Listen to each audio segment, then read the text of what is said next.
Bonsoir à toutes et à tous, chers invités, chers téléspectateurs du rendez-vous, soyez les bienvenus.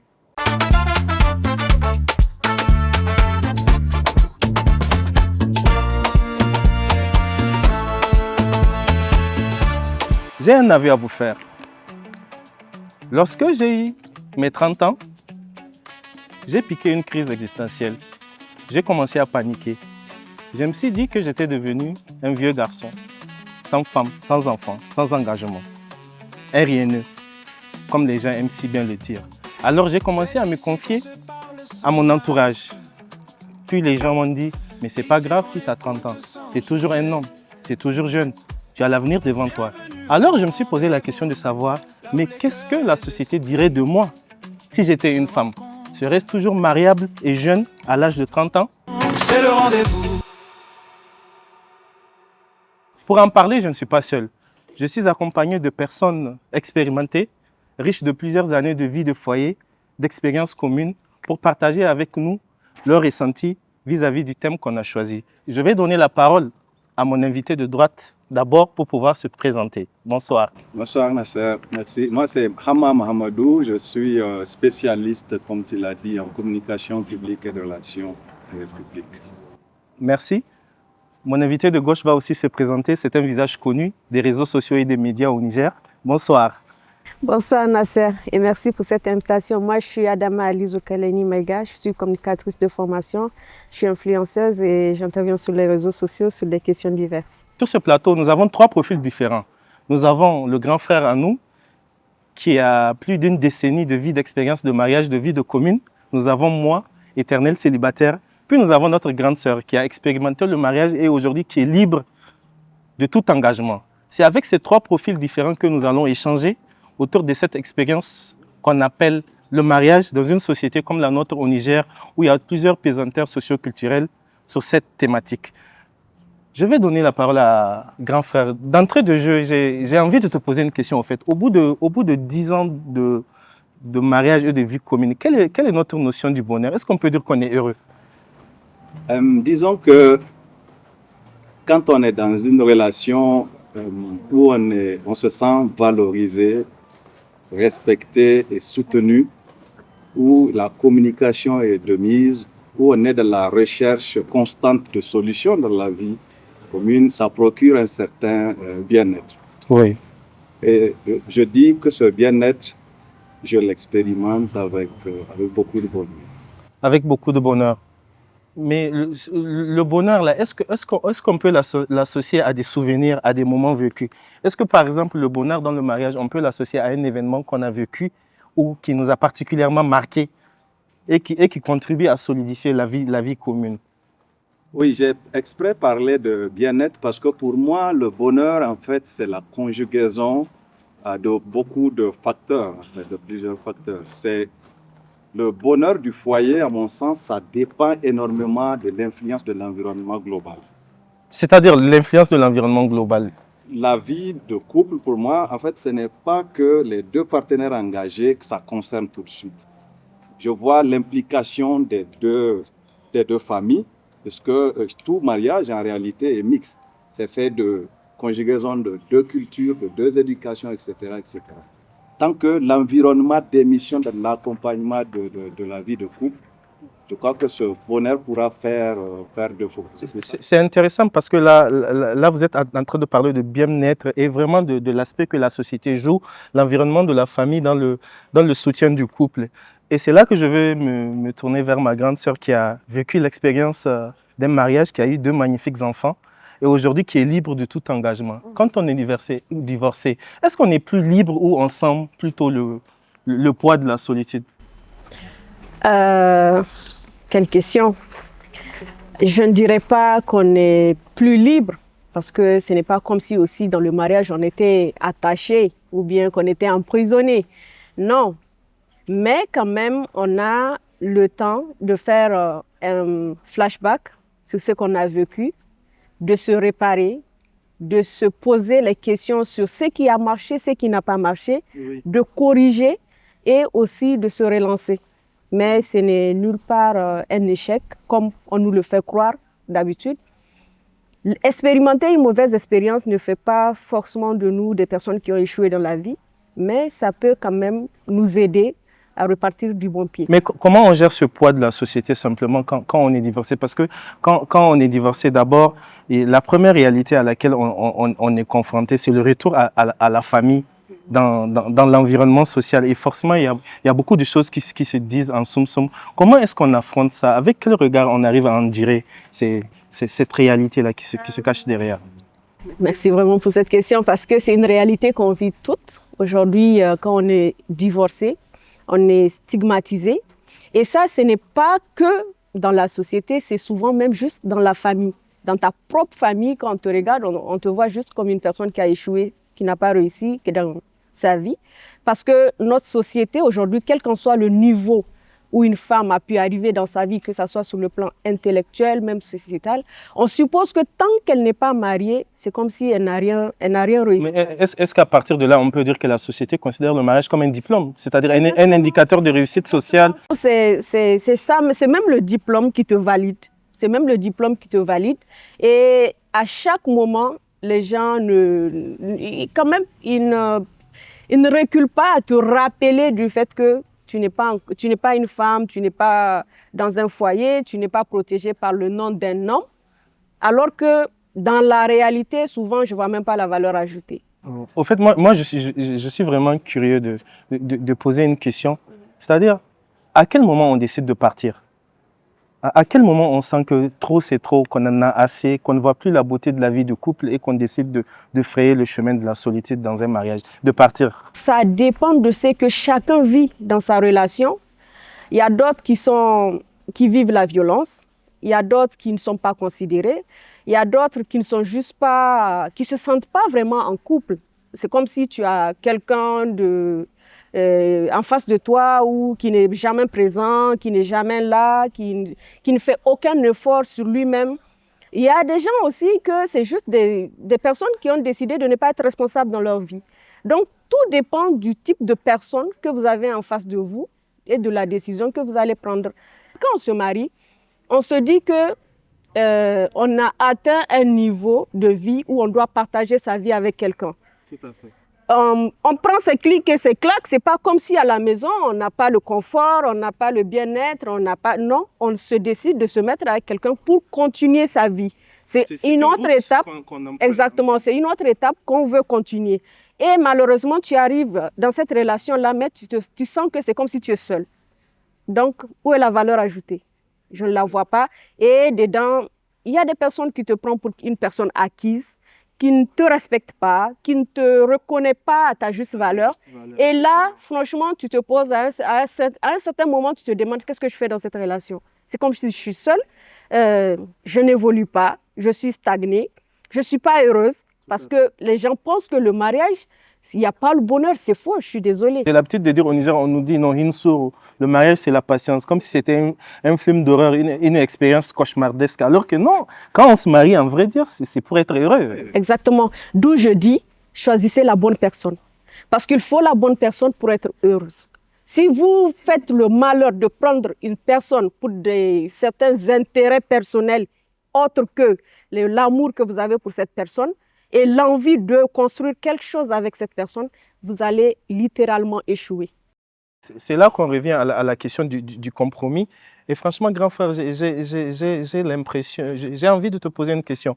Au bout de 10 ans de vie commune, on se dit forcément que le couple, ça marche. Et pour qu'un couple marche, on ne va pas se mentir, il faut faire des compromis. Ça, il le faut.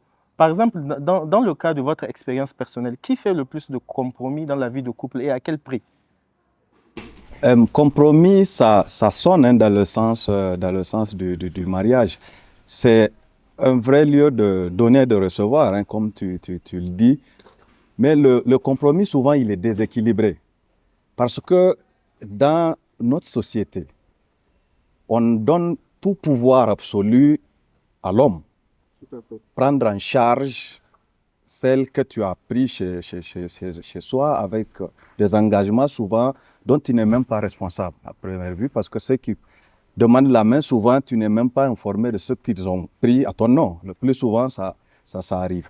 Donc les compromis de la femme, de la jeune, de l'épouse, souvent sont validées par l'époux. Justement, hein, sans vouloir vous couper la parole, mais une réalité qu'on constate dans nos foyers vraiment au Niger, c'est que les femmes sont celles qui font le plus de compromis.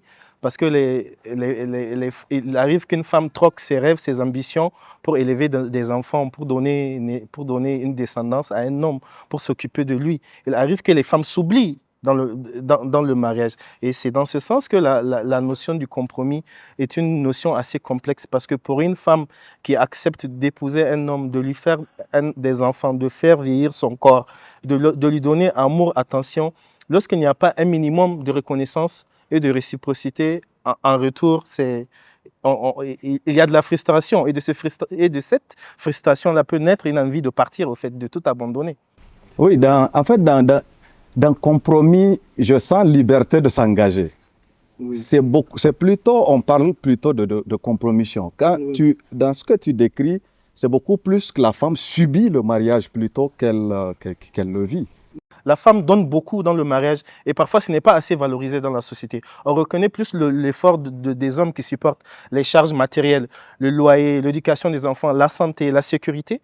Mais la femme à côté, elle aussi, elle a un apport vraiment significatif dans le mariage, soutien affectif et émotionnel, repères pour les enfants, éducation, tout ça là. Et ça, ce n'est pas assez valorisé. Voilà. Et ça, c'est un compromis que vous faites quand vous vous mariez. Moi, en tant qu'homme, je décide de faire ça, ça, ça. Moi, en tant que femme, je décide de faire ça, ça, ça. Et c'est sur ces bases qu'on définit un certain nombre de compromis. Chacun donne, l'autre accepte et on se dit, voilà ce que je porte pour qu'on puisse ensemble se partager le fardeau, parce que c'est une charge, la vie de couple. C'est pour ça que ça se casse à un moment, puisque l'autre porte plus, comme Adama l'explique. C'est pour ça que je suis en train de parler de subir. Parce qu'à un certain moment, quand tu sens que tu subis le mariage, ça va finir par se casser tant que l'autre ne reconnaît pas l'effort et le sacrifice que tu es en train de consentir. Exact. Souvent, il suffit juste, la femme a juste besoin d'un petit truc de cet homme-là pour que la relation marche. Mais très malheureusement, cet homme-là ne le fait pas parce qu'il pense qu'il fait déjà beaucoup plus. Ouais. Souvent, peut-être, oui, il paye les factures, il paye à manger, il fait tout ce qu'il faut pour la famille, mais il n'est jamais présent. Il ne l'invite jamais au resto. Il n'a jamais le temps de prendre ses propres enfants pour les amener à l'école. Les femmes, dans notre contexte, ont été préparées à ça. Oui. On te dit, va t'occuper de ton foyer. Tu es chez toi, posé à prendre soin de la maison, des enfants et de tout, en attendant que l'autre aille chercher et revenir. Et aller travailler un moment, le mari trouve même que c'est une faveur que je te fais. Oui. Tu vois un peu, on dit non, ton boulot que tu occupes de directrice, c'est dans mon temps que tu l'exerces. Est-ce qu'une fois tu m'as dit, voilà ce que tu gagnes? Est-ce que j'ai besoin de te faire, de te prouver que j'ai besoin que tu m'aides parce que tu es en train de voir l'environnement dans lequel je suis, tu es en train de voir la pression que je subis, tu es en train de voir... Alors que dans le couple, c'est ton rôle à toi, le mari, d'assumer tout cela. Tout cela, en fait, c'est une responsabilité. Heureusement, parce que sociale et religieuse. C'est ce qui t'incombe à toi. C'est l'engagement que ta famille est allée prendre pour dire que la responsabilité entière, c'est sur toi. Et responsabilité, c'est dans ta capacité à la comprendre. Parce que ce qu'on ne fait pas, quand on annonce mariage, tout de suite, on pense à préparatif. Oui. On ne pense pas à la préparation au mariage. Préparatif, c'est beaucoup plus de l'ordre matériel et tout. Les festivités, les cérémonies, les organisations. Mais la préparation, c'est de l'ordre beaucoup plus immatériel, c'est beaucoup plus spirituel. L'effort que toi, tu fournis de te connaître d'abord, de dire, est-ce que moi, je suis prêt aujourd'hui à assumer une vie à deux, tout simplement. Et ça, quelque part, c'est le rôle de la société de t'encourager à le faire. C'est aux autres de te regarder et de te dire, toi, s'il t'arrive de vivre à deux, tu ne pourras jamais le faire parce que tu es colérique. Et cette colère-là, on t'observe, à la limite, ça te rougit. Tu perds le contrôle.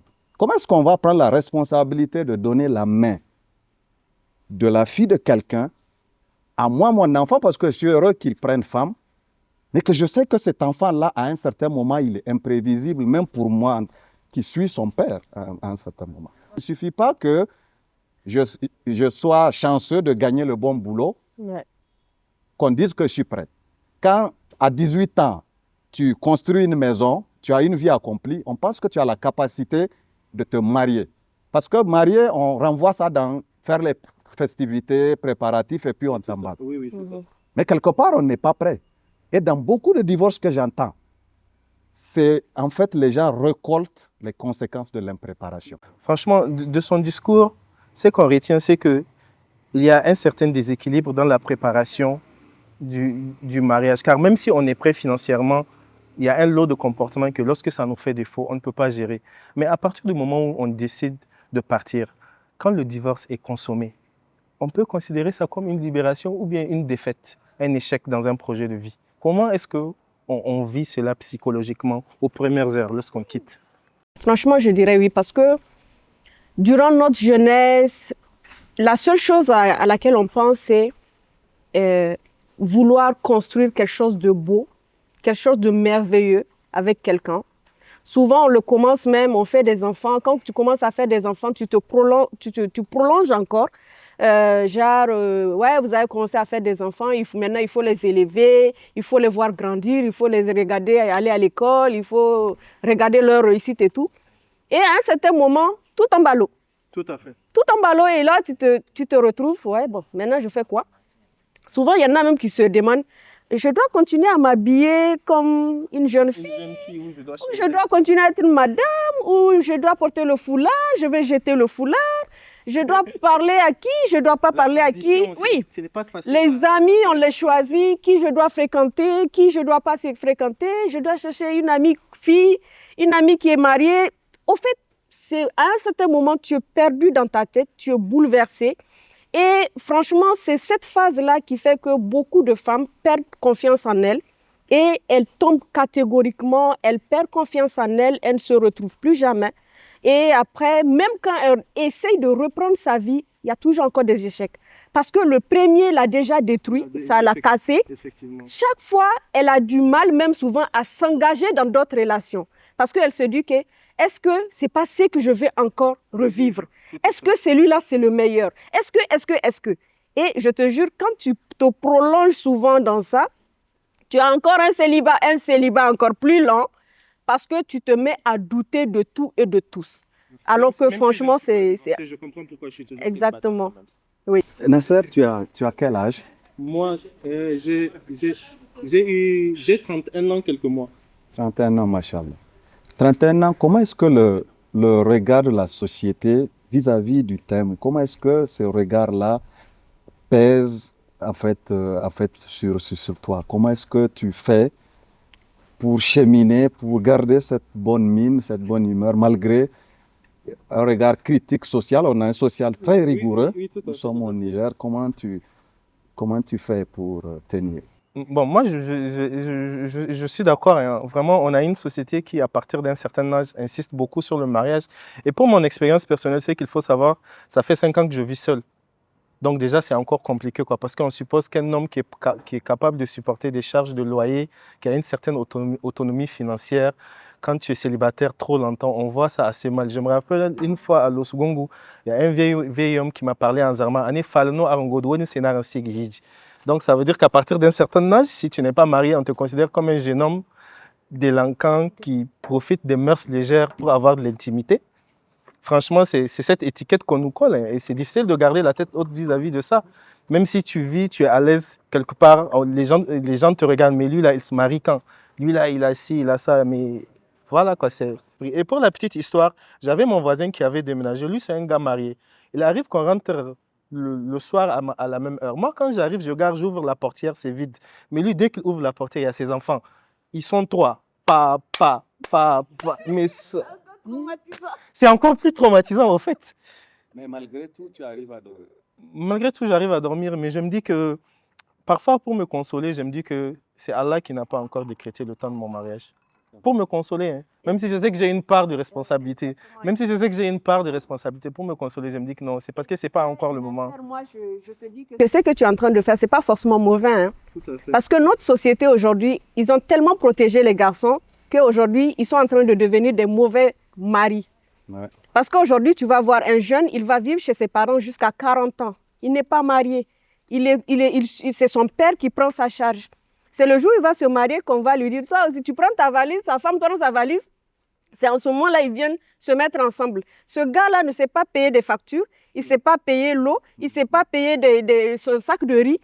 Et le temps d'apprendre ça, tu vas voir, c'est le mauvais des maris. Chaque fois, c'est la femme qui souffre à mettre quelque chose sur la table. Monsieur s'en fout de tout et de rien. Exactement. Alors que là, lui, il apprend de son célibat à vivre ses responsabilités. Et quand il va se marier, quand il va se marier, il est déjà habitué à sa vie. Une fois, quelqu'un me disait la même chose. Il dit en fait, la première étape du divorce, c'est quand tu commences à considérer l'autre comme une charge. Tout à fait. C'est un poids. À un certain moment, les charges, on va vouloir s'en débarrasser. On ne peut pas vivre éternellement avec une charge. Dis donc, on se considère comme des partenaires de vie. Chacun s'engage et que pour le bien de tous. Exactement. Merci. Chers téléspectateurs, nous ne sommes pas seuls sur le rendez-vous. Nous sommes accompagnés d'un chaleureux public. Ils ont sorti leurs plus beaux habits. Ils ont aiguisé leurs plus grands arguments. Je sais qu'ils ont hâte de prendre la parole. Alors, nous allons donner la parole à ce chaleureux public qui nous accompagne pour donner son avis par rapport à cette thématique. C'est un plaisir pour moi d'être sur ce plateau. Il y a trop de problèmes que les gens rencontrent dans leur vie conjugale. Je ne sais pas pourquoi, je n'ai pas vécu, je n'ai pas d'expérience par rapport à ça. Avec tout ce que je viens d'entendre, ça fait peur. Je ne dirais pas que je ne veux pas me marier. Ça m'arrive d'avoir de temps en temps, d'avoir envie de se marier. Mais avec tout ce que je viens d'entendre, je pense que c'est très compliqué. Parce que le problème, c'est la bonne personne, je pense. Moi, j'ai la foi. À un certain moment donné, il faut se rendre à l'évidence que c'est une décision divine, en fait, le mariage. Certes, il y a l'intention personnelle. Et franchement, je suis fatigué. Oui, ça.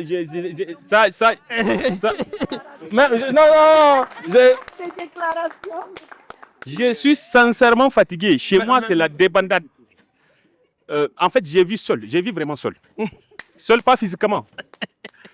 Et c'est pas intéressant à un moment de la vie, avec tout ce que l'autre vient de dire, tu gagnes ta vie, tu as une charge presque de quelqu'un qui est marié. Moi, j'ai une charge de quelqu'un qui est marié, ou plus même. Tout à fait. Ou plus même, mais j'ai vu seul. Il y a non seulement du gâchis, et il y a aussi cette désorganisation. En fait, tu es là. Merci beaucoup. C'est vraiment, Merci beaucoup. C'est vraiment compliqué. Merci Tari. J'espère vraiment que lorsque cette émission sera diffusée, on entendra ton cri de cœur et qu'on te proposera une femme non, c'est à pas marier. Ça le problème. Si je veux, visiblement, tu en as assez du célibat. On va donner la parole à... Si je veux, je me marie demain. À notre prochain intervenant. Pourquoi quand on parle du mariage, on voit que du négatif? Pourquoi quand on parle du mariage, on voit que ce qui ne marche pas? Pourtant, dans le mariage, il y a plus du bonheur, il y a plus du positif, il y a plus de ce qui marche que ce qui ne marche pas. Non, je suis désolé, mais il faut peut-être le vivre. Il a dit, c'est un engagement religieux. Le mariage, c'est un contrat. Mais malheureusement, il y a quelque chose que les gens ne font pas. Aujourd'hui, allez-y lire les droits et les devoirs de l'époux et de l'épouse. Tout est dedans. Les compromis dont vous parlez. On se marie parce qu'on est amoureux. On se marie parce qu'on a envie de vivre le mariage, le bonheur qui s'y trouve. Mais aucune femme, aucun homme ne se marie pour être après divorcé. Bon, je le pense. Mais malheureusement, aujourd'hui, on se marie quelquefois pour les yeux des gens. On ne se marie pas parce qu'on aime la personne, mais on se marie parce qu'un tel l'a fait, je dois le faire. On se marie parce que quelque part, non, je dois faire l'uniforme, je dois faire le shooting, je dois faire... C'est ça le problème. Alors qu'en réalité, le mariage, c'est l'union de deux êtres qui s'aiment pour le meilleur et pour le pire. Entre père et fille, entre mère et fils, il y a des problèmes. entre frères et sœurs, Il y a des il y a problèmes. des fois qu'on n'arrive pas à se comprendre. Quand vous parlez du bon ou de la bonne, mais tant que vous ne vivez pas ensemble, tant que vous n'êtes pas sous le même toit, comment est-ce qu'on peut savoir que telle femme est la bonne ou bien que tel homme est le bon? Mais à cause de l'amour qu'il y a entre vous, à cause de ce vœu de vivre dans le meilleur et dans le pire, vous faites des compromis. Quand l'autre est fâché, l'autre le négocie. Ainsi de suite. Et c'est comme ça que vous allez vivre heureux parce qu'en amont, il y avait quelque chose de fort qui vous unit. À un moment, il faut qu'on arrête de penser que dans le mariage, il n'y a que le malheur, il n'y a que du négatif. Et ça, c'est les réseaux sociaux. On voit plus d'anonymes, voilà, pour des gens qui n'ont pas réussi le mariage. Et je pense qu'il faut que les gens aussi qui ont réussi le mariage puissent aussi faire des témoignages. Aujourd'hui, il y a plus de divorces qu'avant. Nos mères, nos parents sont ensemble pour la plupart. Mais on a vu comment ils ont vécu. Mais pourquoi aujourd'hui? Parce que quelque part, on pense qu'on est éveillé, qu'on est émancipé, on a les réseaux sociaux, on veut ressembler à d'autres personnes, on pense que non, on doit se comporter comme tel.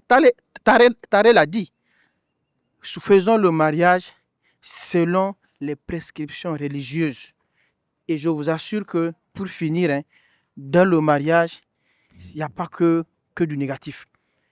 Les rares fois des mariages qui ne marchent pas, ça arrive. Mais il y a plus, je pense, de mariages qui marchent que de mariages qui ne marchent pas sur ce mariage. Merci beaucoup. Donc, Tarek, je voudrais t'encourager à te marier. Ne suis pas ces anonymes qui, de fois, inventent ou bien ajoutent des choses pour dire que non, dans le mariage, il n'y a que du malheur, il n'y a que du négatif. Alors que c'est tout à fait le contraire. Merci beaucoup. On va beaucoup. donner la parole à une femme membre du public. Alors, pour ma part, pour ma petite expérience que j'ai vécue de 1 mois, je dirais que c'est le pire cauchemar de ma vie. Le mariage? Oui.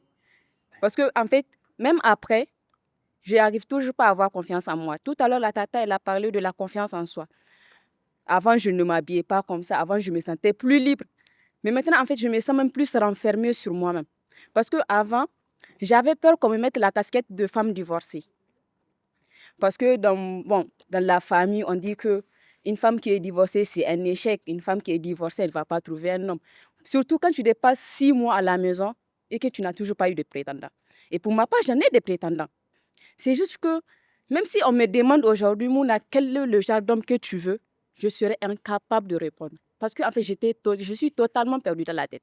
Dans l'ancien foyer, je dirais qu'on était tous les deux fautifs. Et même quand, après le divorce, c'était vraiment terrifiant. Bon, en fait, jusqu'à j'avais des hallucinations en fait, dans la chambre. Vous voyez. Donc, je pense qu'aujourd'hui, à la maison, on me met la pression, il faut te marier à cause de ton statut, tu es femme divorcée. Certes, c'est un peu frustrant, mais quand même, j'aimerais que la société comprenne que ce n'est pas parce qu'on est une femme divorcée qu'on ne va pas avancer. Ce n'est pas qu'on est une femme divorcée, on va très vite avoir un mari pour montrer que l'autre mari, il t'a perdu, il faut qu'il se sente vraiment, je ne sais pas, petit, un truc comme ça. Voilà. Il faut qu'on prenne le temps de trouver le bon partenaire pour se remettre avec cette personne. Voilà. Nous avons l'honneur d'accueillir l'artiste Kitari pour une prestation musicale pour vous accompagner. On applaudit beaucoup, s'il vous plaît, pour Kitari.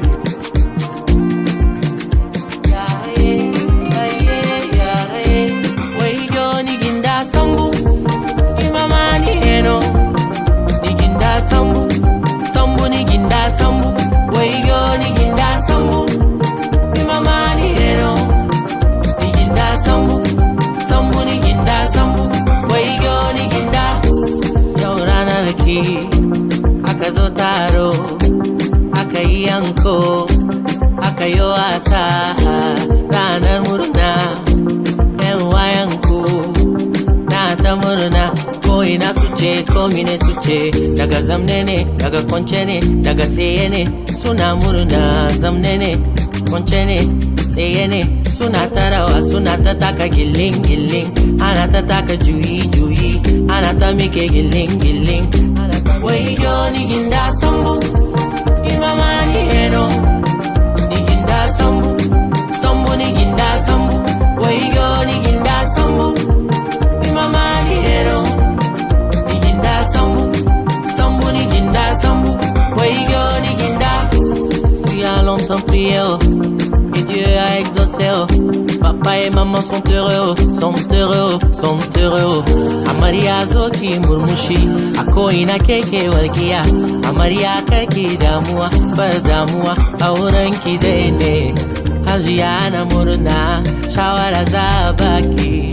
In kin tai ku tattauna, komi za ya baki. A gidanki zaune, kwanciyar hankali ne, Allah za ya baku. Wayo ni ginda sambu, imama ni heno. Ni ginda sambu, sambu ni ginda sambu. Wayo ni ginda sambu, imama ni heno. Ni ginda sambu, sambu ni ginda sambu. Wayo ni ginda.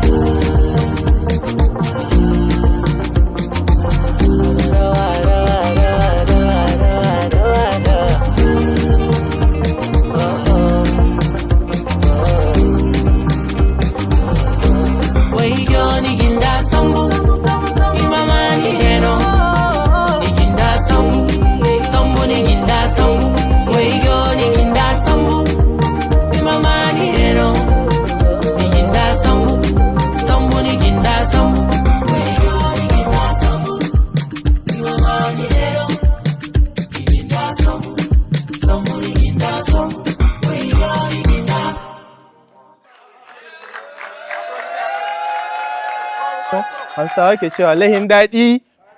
Lehindadi. Merci beaucoup. Alors, j'ai envie de parler à mes deux invités. Franchement, à cœur ouvert. Je vais commencer par mon invité de gauche. Si vous devez rédiger une lettre à la personne que vous êtes il y a 25 ans, avant de connaître le mariage, le divorce, toutes ces péripéties de la vie par lesquelles vous êtes passé, qui ont certes été dures, mais qui ont forgé une nouvelle personne dont vous êtes fier et rempli d'objectifs. Qu'est-ce que vous direz dans cette lettre? À 25 ans, j'avais tellement de rêves. Je pensais que la vie allait être plus belle. Je pensais que j'allais avoir un mariage heureux, un homme bien dans ma vie. J'allais avoir 5 gosses. Tu vois, les projets que je me suis faits, voilà. C'était très beau sur papier, au fait. Très beau. Donc, si j'ai quelque chose à dire à ma personne de 25 ans aujourd'hui, c'est de lui dire que tout n'a pas marché comme j'ai dit, hein, mais j'ai réussi à être cette femme forte et confiante que j'avais toujours voulu être. Et c'est de lui dire aussi que de ne jamais se décourager, d'attacher encore la ceinture pour avancer, mais avec toute sa tête. Merci. Grand frère, pour clôturer cette émission, franchement, au bout de 10 années de mariage, de bonheur, de défis, de joie, de peine, de doute, qu'est-ce que vous avez à dire à un jeune de 25 ans aujourd'hui qui est prêt financièrement, qui a rencontré la personne qu'il pense être l'âme sœur et qui veut l'épouser? Quel conseil vous donnerez à ce jeune-là? Aux jeunes de 25 ans ou plus, hein, d'ailleurs, je lui dirais d'abord que pour le mariage, il n'y a pas de mariage draft. Il n'y a pas de « je vais aller tester et sortir ». Le mariage, ce n'est pas trouver couvercle à sa marmite. Chaque union scellée, c'est une poutre de la société qu'on fixe pour pouvoir réussir, disons, l'harmonie de la société dont on avait tous fait le pari qu'elle soit saine, qu'elle soit équilibrée. Beaucoup de préparation, beaucoup de travail sur soi. Ne vous fiez pas à votre réussite matérielle, fiez-vous plutôt à votre capacité intérieure. Fouillez votre beauté intérieure qui est généreuse, qui est persévérante, qui est dynamique, qui est résiliente pour être dans le contexte. Merci beaucoup, chers invités, chers téléspectateurs. Merci de nous avoir suivis pour ce premier enregistrement de rendez-vous. On aura certainement retenu que le mariage, c'est avant tout une union de deux personnes. C'est deux personnes qui se choisissent. Et il faut que ce choix soit en accord avec la morale et surtout avec les règles de la société. Car les personnes qui se marient évoluent dans un environnement et cet environnement peut être une opportunité, tout comme un défi pour le mariage. Alors choisissez les personnes que vous aimez en fonction de votre conviction personnelle et en fonction de ce à quoi vous aspirez. De nos jours, beaucoup de concepts, beaucoup d'approches sont développées pour préparer les gens au mariage. On a le concept qui est École des maris, qui est mis en œuvre par beaucoup de structures et qui vraiment a pour but de préparer les jeunes hommes vraiment à être prêts pour le mariage. Parce que le mariage, ce n'est pas qu'un lot de factures, de charges et de responsabilités. Le mariage, c'est aussi de l'amour, du soutien, de l'affection. C'est marcher ensemble et c'est aussi traiter la personne avec laquelle on est marié comme un être humain et non comme un meuble qu'on dépose à la maison. Bonne soirée et bonne réception.